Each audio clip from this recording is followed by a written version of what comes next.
Hold up.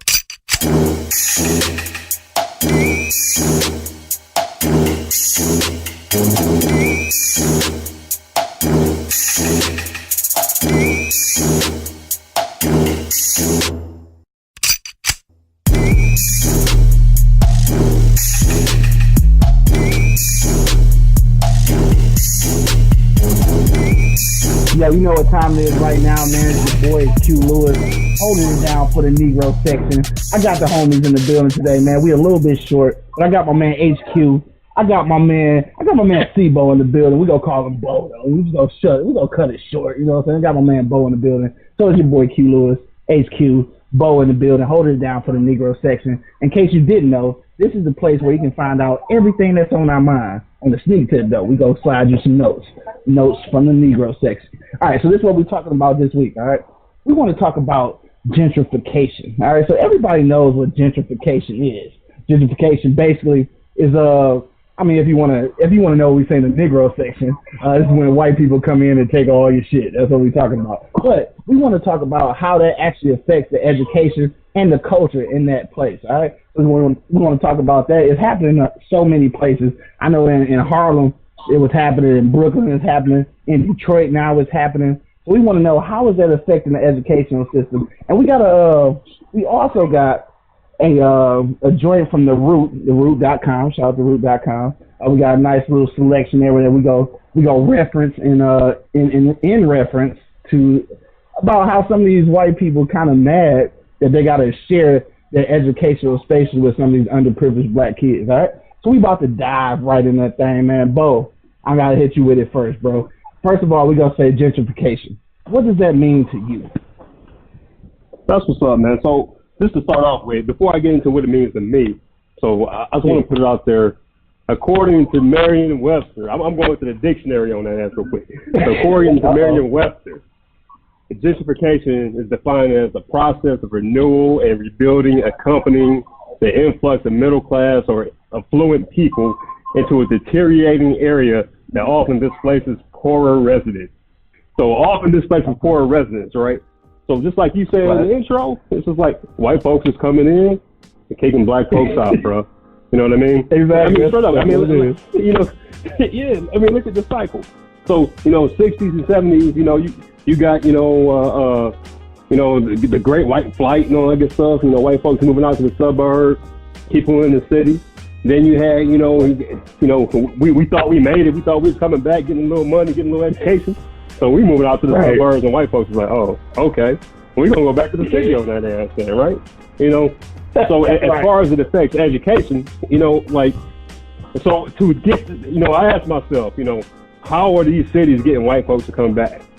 And I know, you got your little Starbucks, you got your little, your little hipster joints and all that good stuff, but I was thinking about the white family. What are white families? Why are they coming back? And reading that article by the Root and looking at that video, and doing a little other, just personal research. What really happens is to get those white folks back, man, they offer school of choice, right? And so, not even so much school of choice, but just hey, white folks, come back to the city, but you don't have to send your kids to this school district. You know what I mean? You can move, you can live down on Woodward and or whatever.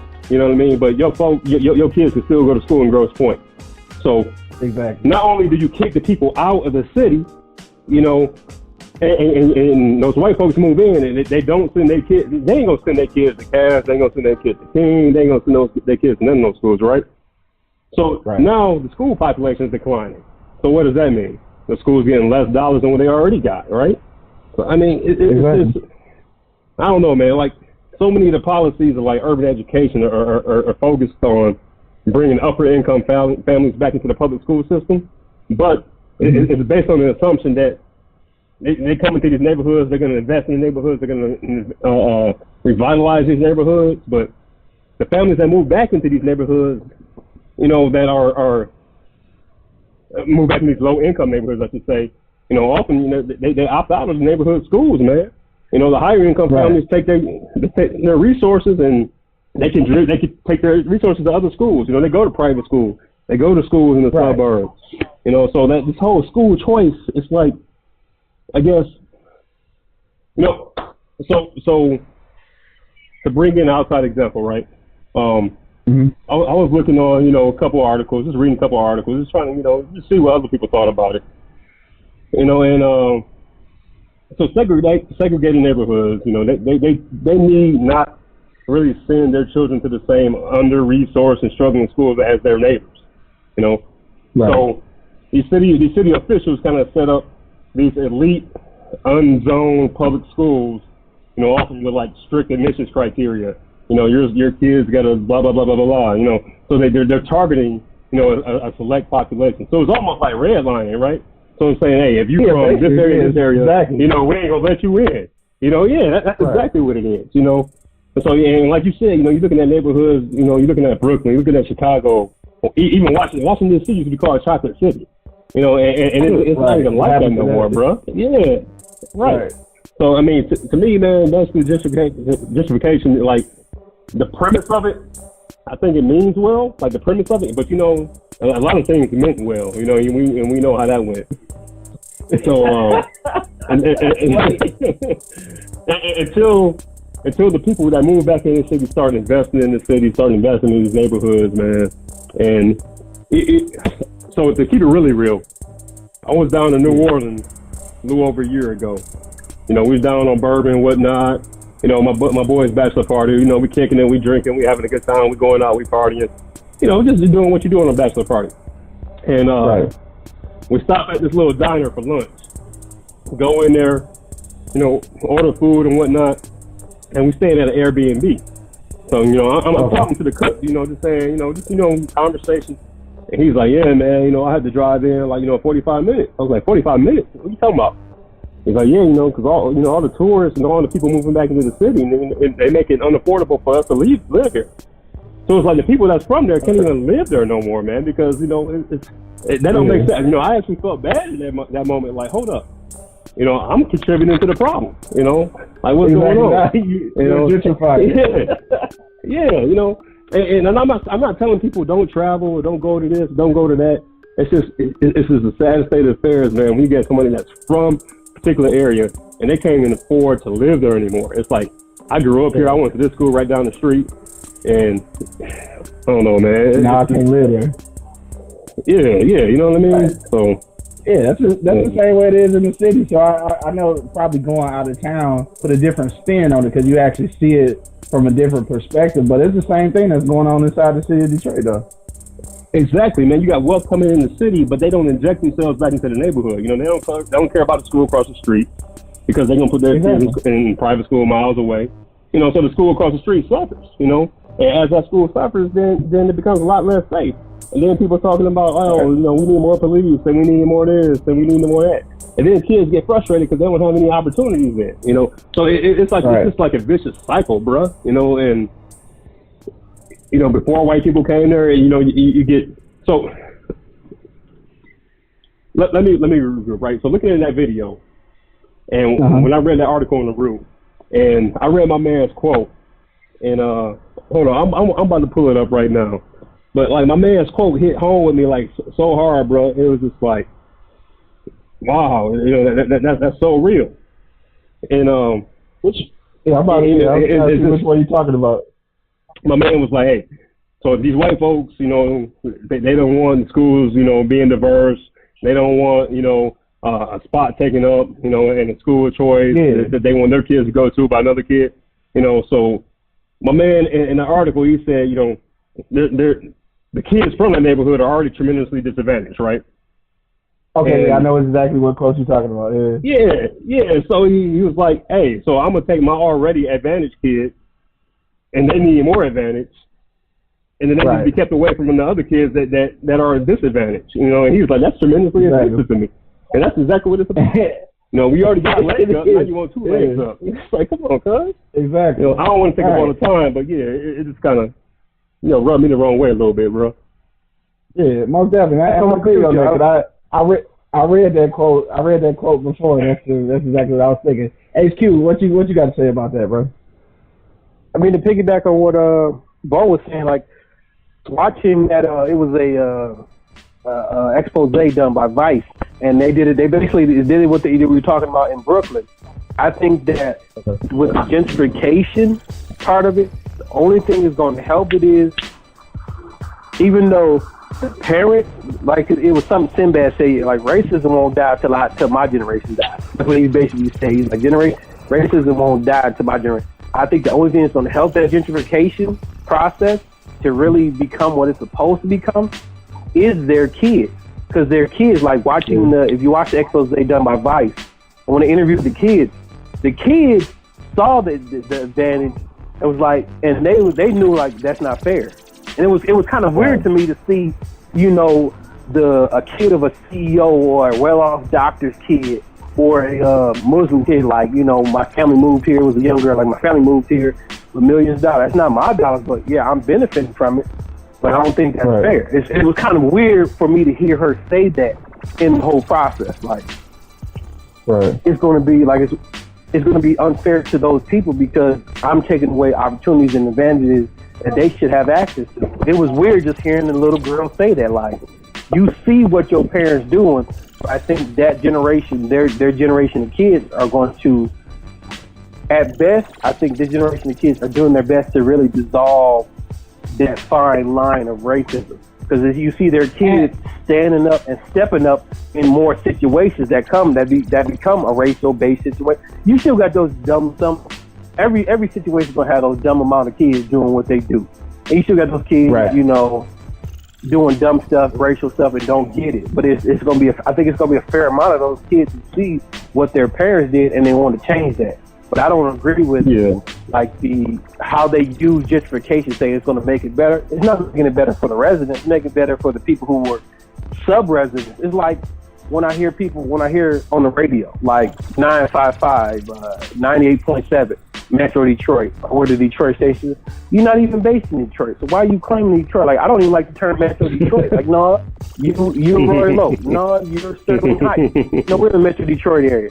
Like, no, you're not. Like, you don't do nothing for the D. Like, 955, you giving away coats out of Royal Oak. Like, if it's that many disenfranchised people in Royal Oak, then they did something wrong. Like, Royal Oak is a well-off area. If they're disenfranchised in Royal Oak, they did something wrong. Like now in Detroit, where everything is, you know what I'm saying, is in the inner cities of everywhere across the United States. In the inner cities are shortcomings. Like, you see the state budget. Like, I didn't know that, you know, lotto winnings, the leftover lotto winnings or the tax paid out from the lotto winnings was supposed to go to the school districts, you know, spread across the various school districts in that state. But I would love to see the books of, from that tax money, a $300 million payout, and somebody, you know, they pay about $80 million in taxes. That's a lot of money going to the state facilities for education. How much is that really going into the inner city? You know what I'm saying? Like, I would love to see the books on that. Yeah, totally agree. I would love to see the books on that. Like, how you justify a school in West Bloomfield that has its own, literally has a Papa John's in the cafeteria. Like, you're sponsored by Papa John's? Yeah. Like, no, we ate tater tots and leftover and cardboard pizza, like, and milk. Like, you can drink milk with pizza? The best lunch ever. That's an ugly ass meatloaf. You know what I'm saying? Like, the best ever. But I would love to see how they do that because, like I said, I just think that the gentrification is coming, but I think their kids will dissolve that. But it's going to take time. But it's always going to get worse before it gets better. And not to, you know, paraphrase on that phrase that said through countless generations, but it's going to get worse. You're going to see more people asking that question, why does your kid get to go there, school of choice, but can't come into the city? Well, it's a better education. Well, invest in the city, and then the education will catch up here. You're not investing in the city, what do you expect? Like a buddy of mine was telling me, obviously, go ahead. Hey, Rob, it's real interesting you said that, man. You know why? Like, you said, you know, you're going to move back in the city, why not invest in the city? You know, and I think it comes down to one point, bro. You know, like, for the first time in, like, modern, like, the first time in U.S. history, you know, more white people are dying than are being born. You know what I mean? So, like, yeah. I think it was like 2000, like, you know, 2015 or whatever. You know, some stat I read that the number of whites that were being born fell below 50% or something like that. It's something crazy. So I think part of that, you know, they kind of see like not their extinction. I don't want to say anything like that, but they see that power base slipping away. So you know, I think that's why they don't want to invest back in the city, bro. You know.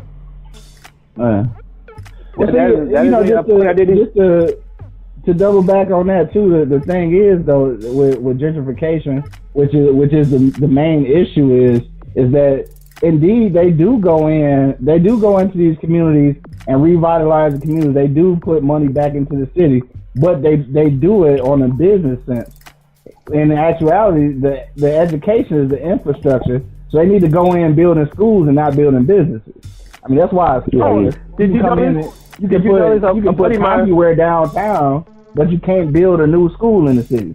So it's like ass back. Right. It's never gonna work. You making money, but you're not teaching the people. So like it's always gonna be a failure if you don't make that investment in education.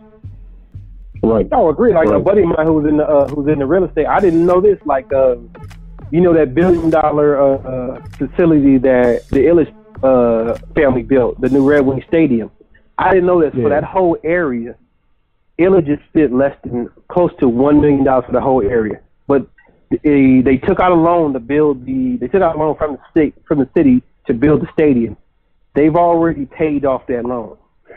That is crazy to me. Like you bought the land that you built it on for less than roughly $1 million. Took a loan out to build the stadium and already paid the loan back, and the stadium is probably barely 2 years old. You tell me you could pay back $1 billion that fast, but then not invest into the actual city itself.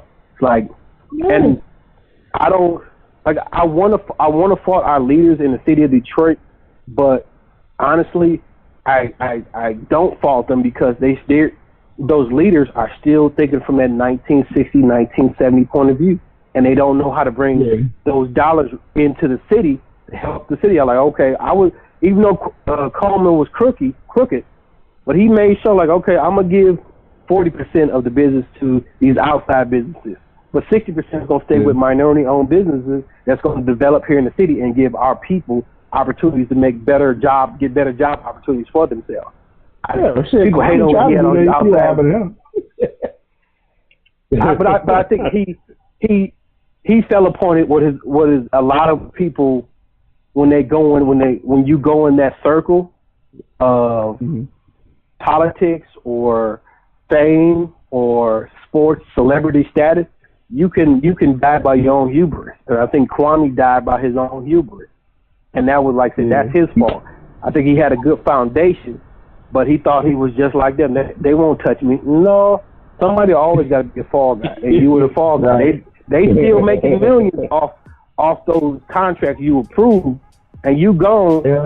But the only thing they waiting for you to die, in a sense, so they can stop paying his ass. Like once you die, we don't have to pay you. We're paying you just to keep your mouth shut. Because if you let all this go, it's going to be known. It's going to tear down everything that was. It's going to tear down everything that was built off those contracts. But they like, hey, we'll keep paying.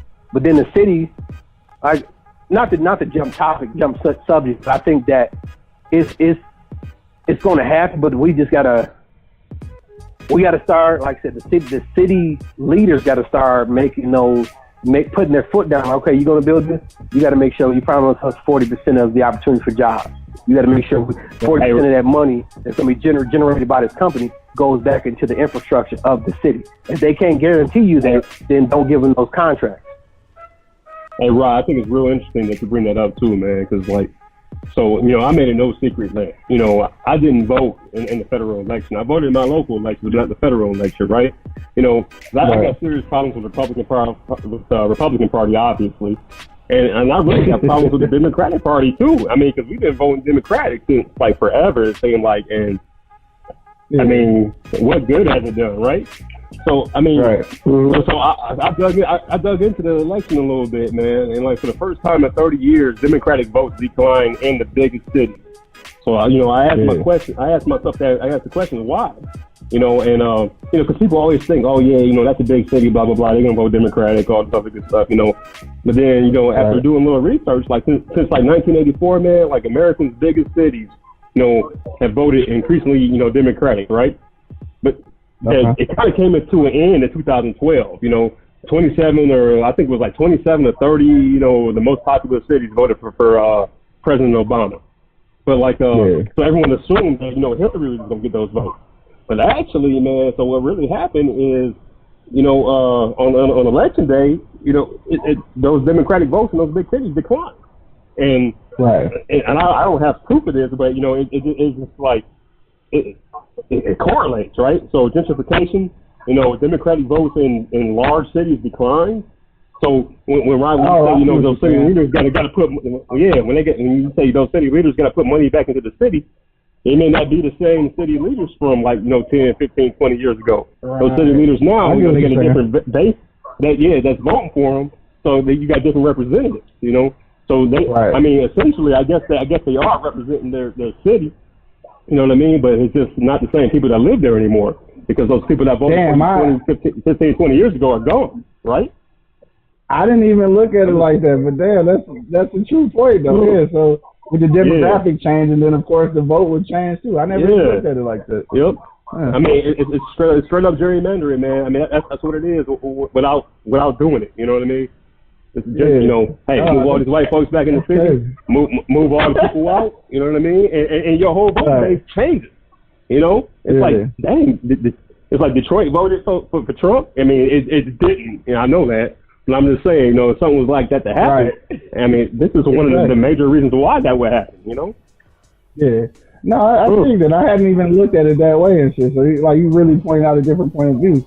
And the crazy thing about that gentrification, which you can also, if you felt like it, if you wanted to, you can replace that word with infiltration, or whatever you want to call it.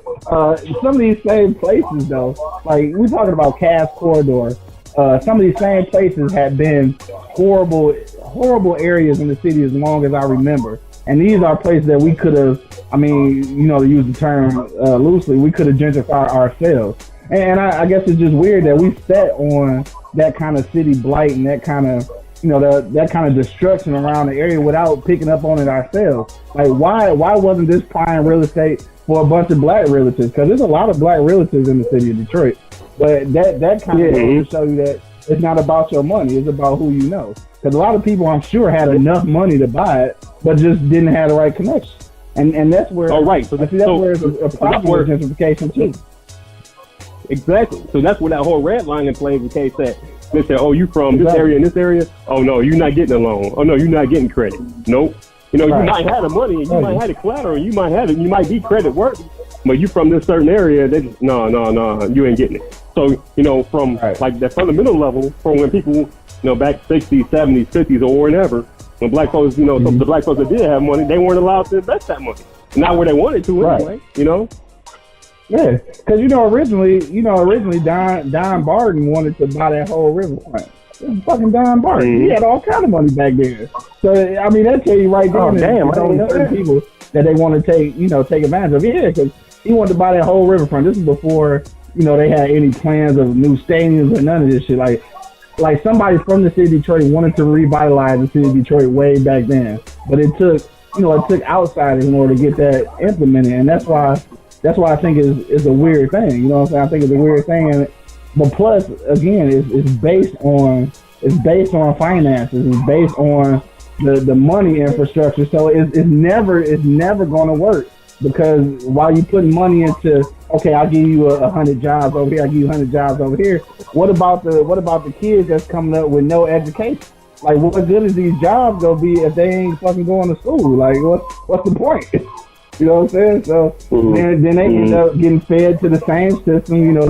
They get fed to the welfare system or the fucking penitentiary system, or decide to take matters into their own hands. You know what I'm saying? Which usually end up in the penitentiary system anyway. So it's all a model, and it's not no secret. Like, all of this shit was planned. Like, none of this is just happening. Like, all this shit was planned. That's what American democracy is.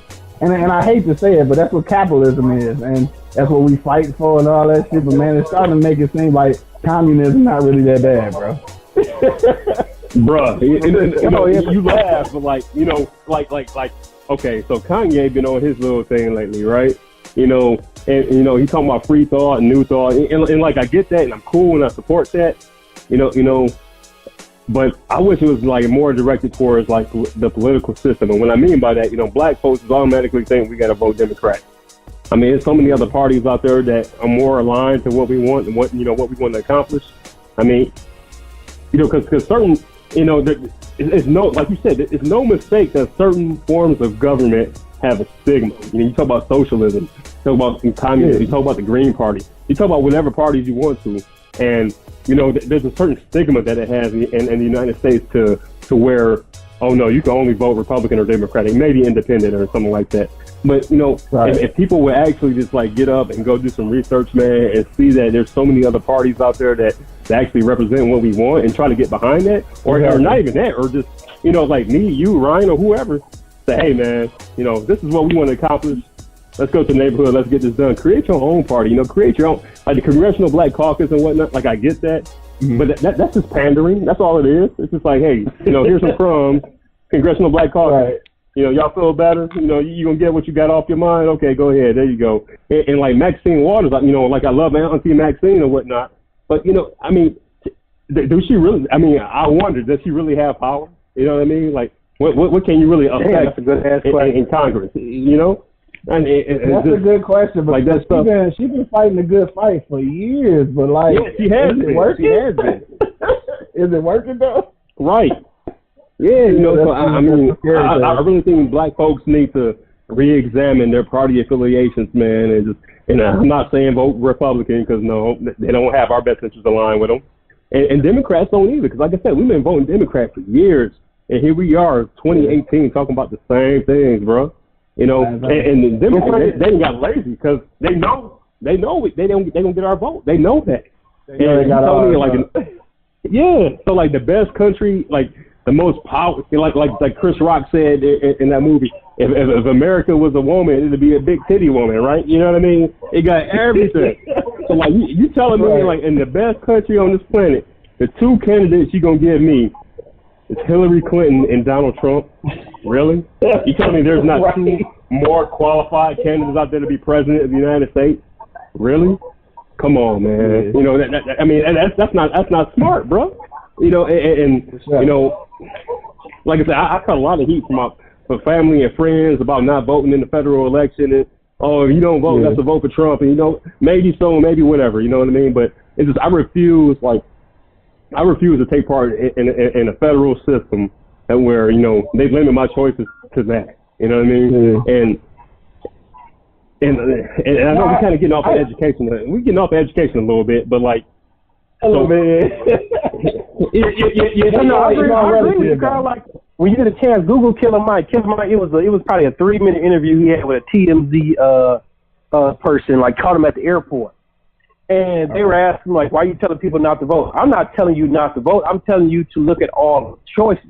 Like stop being so Democratic or so Republican. Like look at all the choices. Like they don't have your best interest in mind. Like he's like, that's why I'm backing Bernie Sanders. He's actually, a lot of his platforms, a lot of things I want to see changed in my community and also in my state.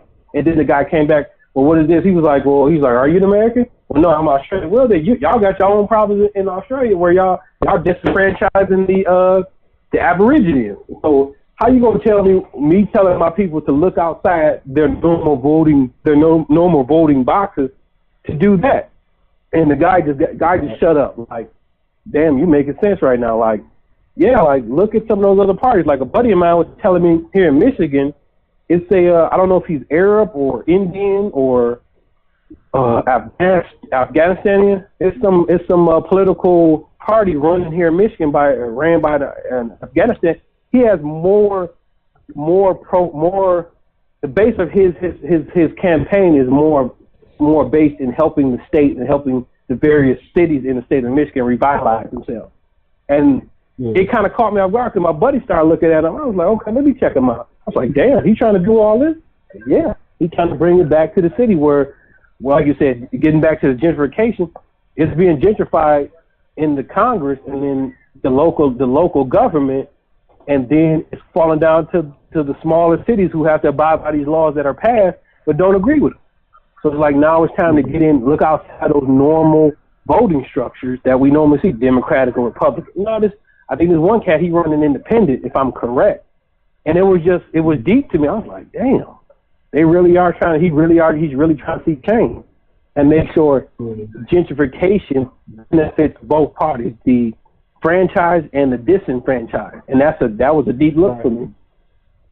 Right, and that's the main thing is trying to balance the two, and that's honestly what they are trying to do in that in that article is reading on the root. It's the people though. It's the people that's in those affluent positions that don't want to give up their advantage already. It's like I said, it's like having the jump start in the race and still want another head start. Like you already ahead, and that's the scary thing is like people when I feel like this. If you in a position where you have something and somebody else don't, I mean, I know that everybody works hard for whatever it is they have, and I get that.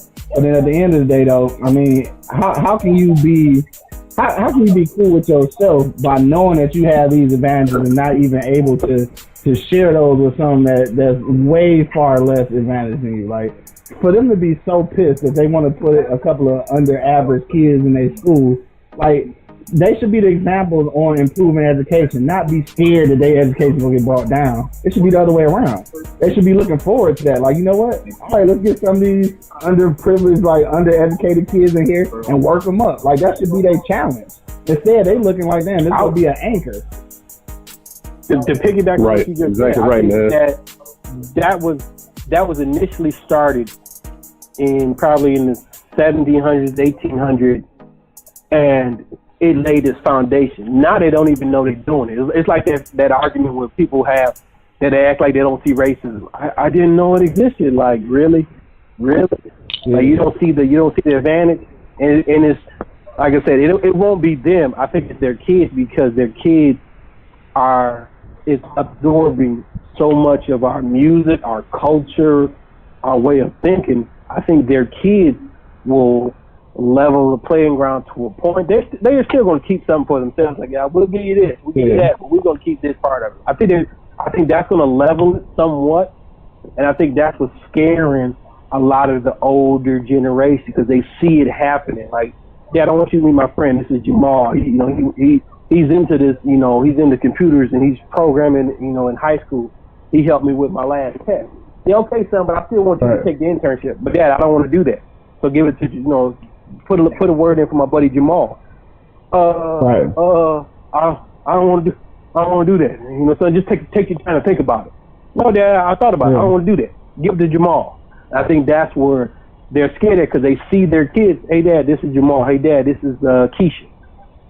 And they're seeing it like, and it's scaring them because they see the change coming. And what and my point of view, and their way of thinking is, I'm trying to give you the keys that was given to me. But Dad, if we're the only ones riding in the car, how is that fair? And everybody else is walking. So I'm just doing how I was told. No, Dad, I don't want to do that. I think this generation is doing that, but hopefully, like I said, it levels out before we pass, so we can see our kids and their kids benefit from the so-called gentrification. Like they're in educated school districts and things like that. We hope for that, man. We hope for that, but it's already going in the opposite direction. Like so like I said, I did a bunch of research into the whole election and all that good stuff. So went down all these different avenues. And today we was earlier today we was talking about education, gentrification and whatnot. And so I started looking at some stats, man, and so like the share of black students attending schools that are more than 90% minority has grown from 34% to 39% from 1991 to 2011, right? In 1991, black students typically attended schools that were about 35% white, and by 2011 they had fallen to 28%, right? And so some people will just say, hey, those are just numbers, blah blah blah, whatever. But so as gentrification increases and the population and the resources put into these schools decreases, man, that gap is, the education gap, the socioeconomic gap is getting even wider as, the years go on. So that whole argument that people want to say, hey, in 2018, blah, blah, blah, just get over it. I don't see race. I say one word, bullshit. You know, it's nothing wrong. I'm not serious though. It's nothing wrong with seeing race. You know, if you're white and you proud to be white. If you're black, be proud to be black. There's nothing wrong with that at all. You know, it's just, you know, I think that's just a lazy cop out when people say I don't see race. It's just saying that, you know, talking about it, you know, like this stuff is making you uncomfortable when you don't want to really realize what advantages you have and disadvantages other people have. You know, so. You know, like in Detroit, for example, you know, a typical black student, you know, attending school where 30% of the students are white, 30%, right? And 84% of the students are low income. You know, why are 84% of students that go to Detroit public schools low income? 84%? That's crazy for an entire school system in a city the size of Detroit. Right. You know, that just doesn't make sense, man. Like, you know, it's not a coincidence. It's not a mistake. You know, when all the trends are pointing the opposite way, you know, that's not a mistake. And that's done purposefully. That's done with intent. You know, and for anybody to say that it's not, that there is a book, I think it's called like The Color of Racism or something like that. I forget the exact name. I'll have to look it up. But it goes into all the, you know, the history of gerrymandering and redlining and like the long-term effects that it has, you know, on like crime and poverty and education. So, you know, it's easy to say when, you know, when you're born in West Bloomfield or, you know, or hey, no offense to you, big man, no offense to you, big man, but, you know, or Birmingham or something like that. It's easy to say, oh, you know, just get over it, you know, and blah, blah, blah, blah, blah. But when you don't have, so like when I went to that career day at Detroit King High School, and like, you know, when I was talking to these kids and telling them what I do for a living and all that good stuff, and they were like, wait, like they literally asked me this question. They're like, white people report to you? I was like, yeah. And they're like, oh, wow. Like, they couldn't believe it. Like, in 2018, they could not believe that white people reported to me. Like, this was 2018. This is like 14, 15-year-old kid at Detroit King High School. And like, that's I mean, it threw me for a loop, dude. I was like, what is this, like 1920? I'm like, yeah, I got white people reporting to me. It sounds like you oh, wow. Yeah. You know? And it's crazy when you find out the mentality of the kids, because when you find out the mentality of the kids, it pretty much puts you in a perspective of what the mentality of the community is. Because the kids only emulate, you know, what they parents and their surroundings. So when you see how they act, or you know, or how they, you know, how they see things, and it's obvious, like really what's going on. And the fact that they think that somebody comes from the neighborhood, you know, maybe even the same neighborhood as them, is able to be in a position where, you know, white people report to them, and they are astounded by that. Is a good thing because they get to see it, but it's a scary thing because they didn't know that it was possible. That's the scary shit. Right. Exactly. I'll take a look at that. Like, I said this in a conversation I had with another friend of mine. Like, our parents knew what their parents knew: get a good paying job, work hard, and then retire. That's what their parents knew. Their parents taught them that. Our parents trying to teach us that. But I think we're coming back because, no, I got advantages. Like, my mom sometimes, when I'll take a day off on a Tuesday, what am I doing? I'm just taking a day off, personal day, you know, I want to relax, want to get away from the office. But baby, don't be using them on their vacation days. You never know what they're going to do to you. Like, Mom, I got them for a reason.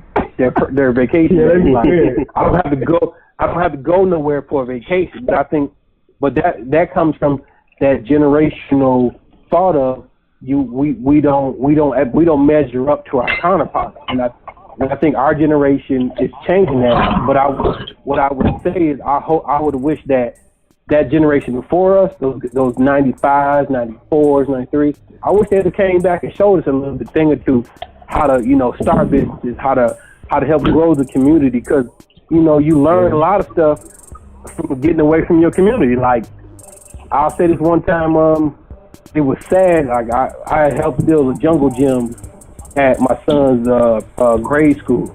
It was 100 volunteers. Okay. It was 8 black people there. Yeah.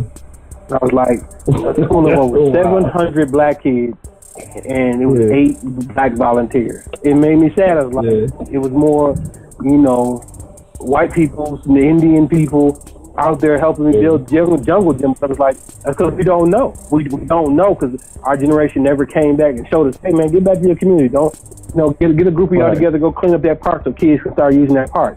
hey man, this is a park. This ain't a place for you and y'all to gang sign up for GD and folks up on a jungle gym. It's a jungle gym, y'all. Let kids play it. Don't come here and get drunk.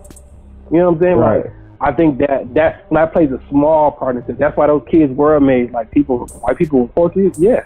What's wrong with that? I worked hard for it. Yeah.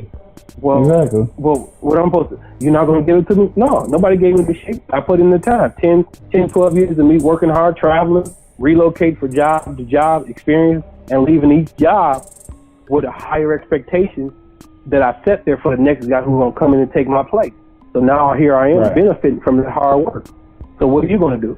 Yeah. Oh, I didn't know I could do that. Yeah, you can. But you got to, it's going to be work. Don't be, hey, and I tell kids this, it ain't always somebody's watching you. It's always somebody, no matter what you think, somebody's always watching. They're either watching you give up or they're watching you fight through it. It's up to you to choose which one you're going to do. You're going to give up or you're going to fight through it. True. Right. That's for sure. Oh, and by the way, go ahead. The name of that book that I was talking about is called The Color of Law by Richard Rothstein, right? And it talks about all the different government policies, like at the local, state, and federal levels that have went into effect over the years that have kind of, I guess, affected the black community, and why we have high crime rates, why we have bad educational systems, why we generally don't own our own real estate and resources and things like that. I haven't read the whole thing. I've only read parts of it, so I can't quote from it fully, but and some of it was kind of talking about like how every other cultural group, it seems like that they kind of sit together, they pull their own resources, they help out with each other, things like that. But when we do it, it's just like, like, I don't want to say you have to go to the extreme of the Black Panthers or anything like that, even though, I agree with the premise of the Black Panthers, right? But, they were labeled as a terrorist, like one of the number one threats to the United States of America at the time, and things like, so when black people pull things together, it's like, we can't let this happen. Yeah, and we're all for it, man. It's like, we got to study together, we got to be diverse, and we got to do this, and we got to do that, and we got to do this, and it's like, diversity is good, to a point, but I don't think it's good to the point where you lose your own identity. You know what I mean? So culture, where you do have to remember who you are, what you came from, and things like that. So when people say, hey, I don't see color, I don't see this, I don't see, again, man, it's just, I just think that's the biggest load of bullshit, the biggest cop out, it's just people that feel uncomfortable talking about race, man. And like, and again, I'm gonna go ahead, my bad, go ahead.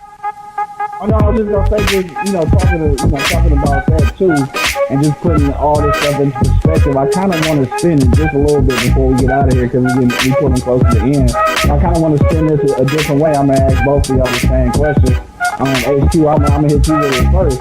But like, we're talking about gentrification and how basically people coming in and taking over a city, but not really feeding back into the culture. With all that being said, though, I just want to throw it all the way back to like the 50s and 60s and just ask y'all this question. Do you think that we gave up on ourselves too soon? Like, was segregation actually a bad idea for us? You know what I'm saying? Like, did we fight too hard to be integrated in the first place? That's a hard question to answer. I think it's a yes and no. It's a yes and no answer. Yes, we fought too hard for it because we didn't get a chance to. It's like I said in the text that we had. We never got to see black excellence. Like no matter what you think, we've never seen black excellence. You see it now because there's more wealthy African Americans in the world than ever before. So we're seeing black excellence. So using the premise of Black Panther, like black people never saw that. So that's the premise of what Killmonger stood on. Like, he grew up in a system that never saw black excellence, and when it did, it got destroyed. It got torn down. So how do you say that segregation wasn't a good thing? Because it made us, okay, we get one kid in those, predominantly white schools. He or she learned, and came back to the community and gave that knowledge to the community. And we got a chance to grow from that knowledge that was planted by them.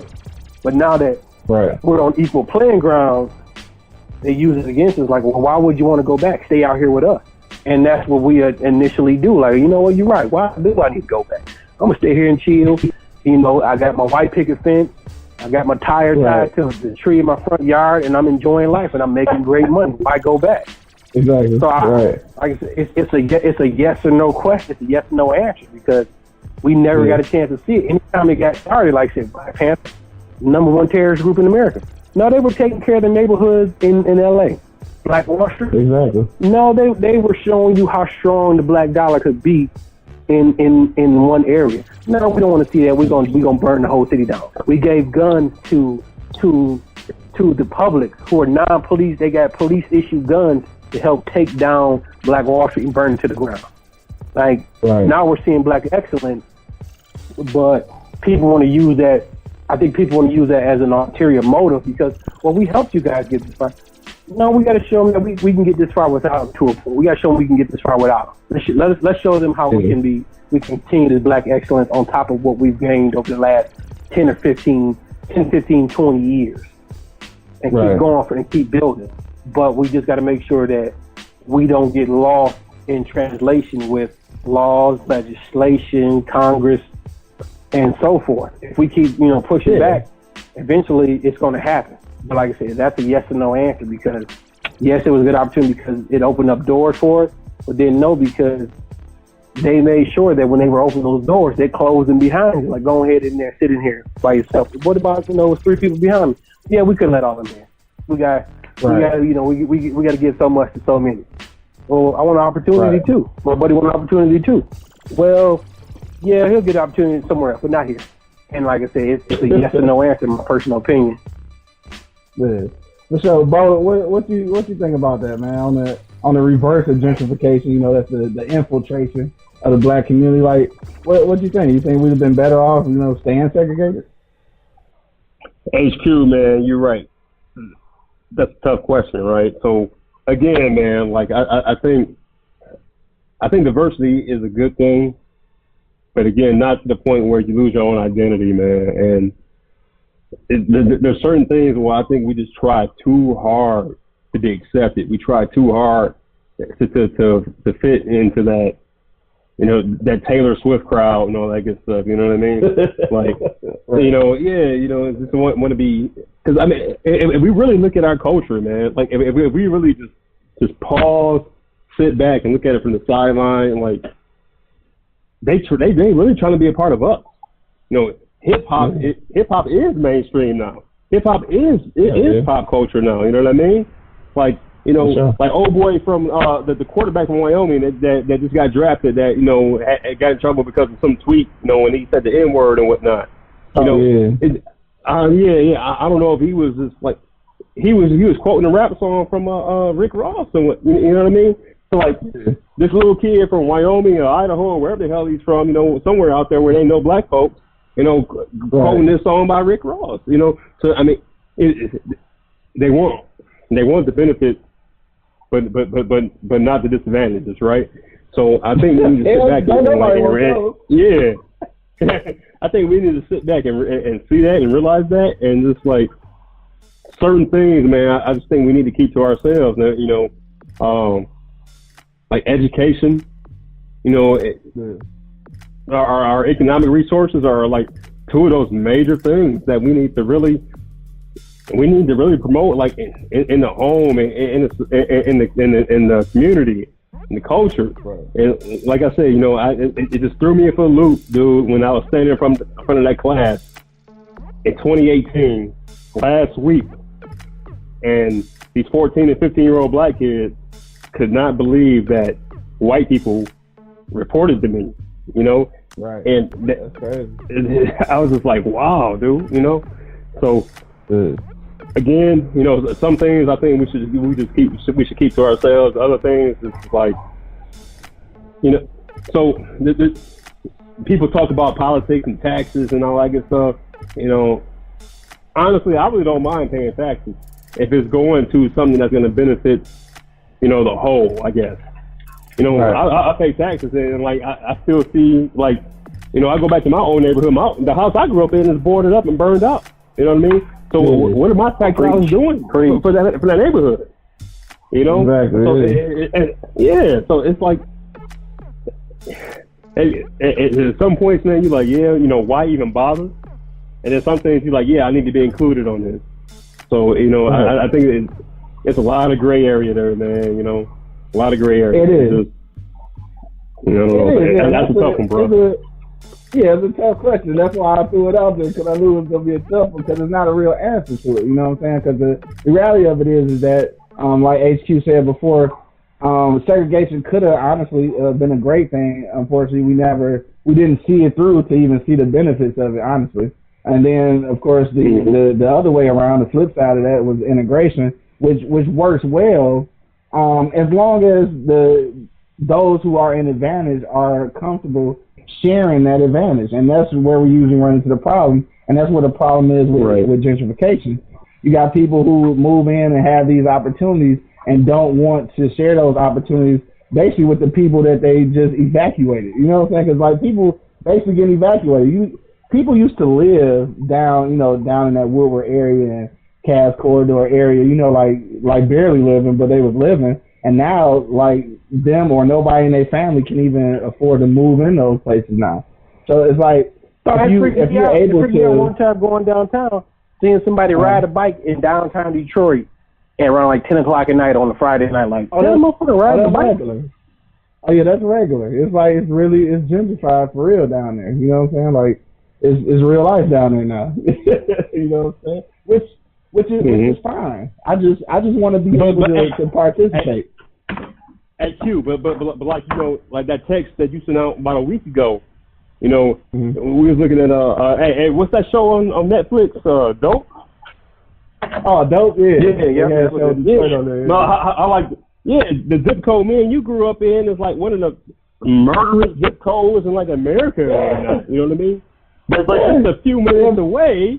You know, it's just this great, you know, gentrified, you know, like utopia in Detroit. And Detroit's coming back and whatnot.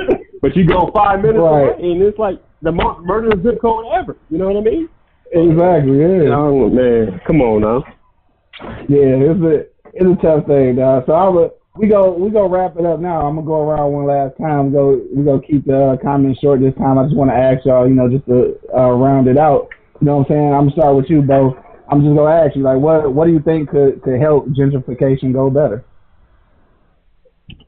Man, you know, I'm gonna take the words from my man Charlamagne the God, right? So, you know, white folks just need to use their privilege to help out other, you know, other cultures, man. You know, I mean, that's what it comes down to.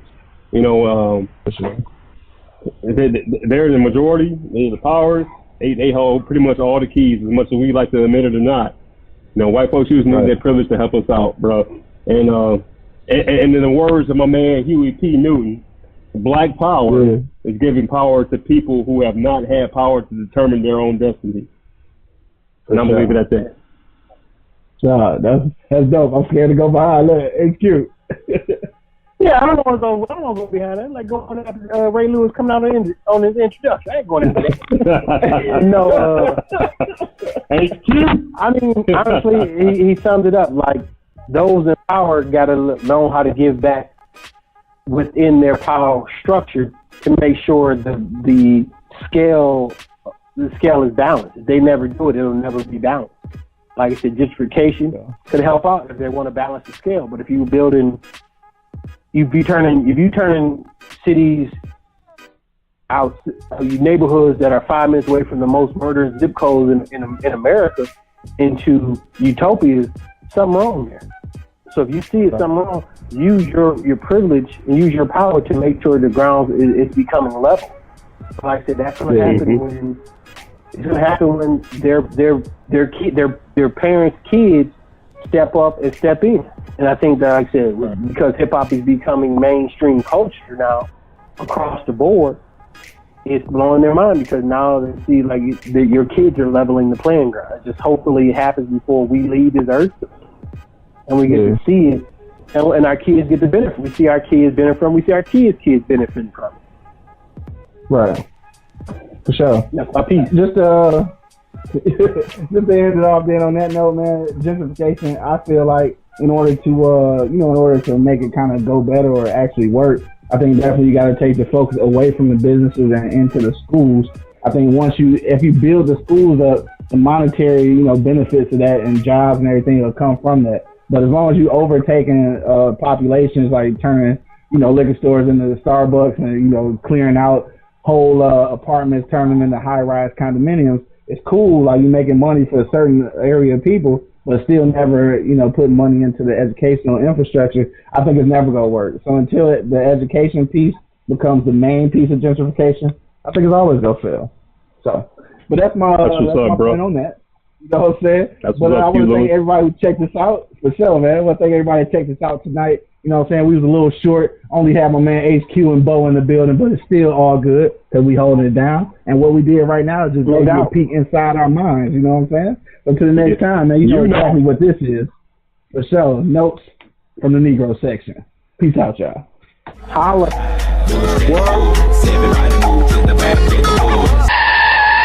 Hold up.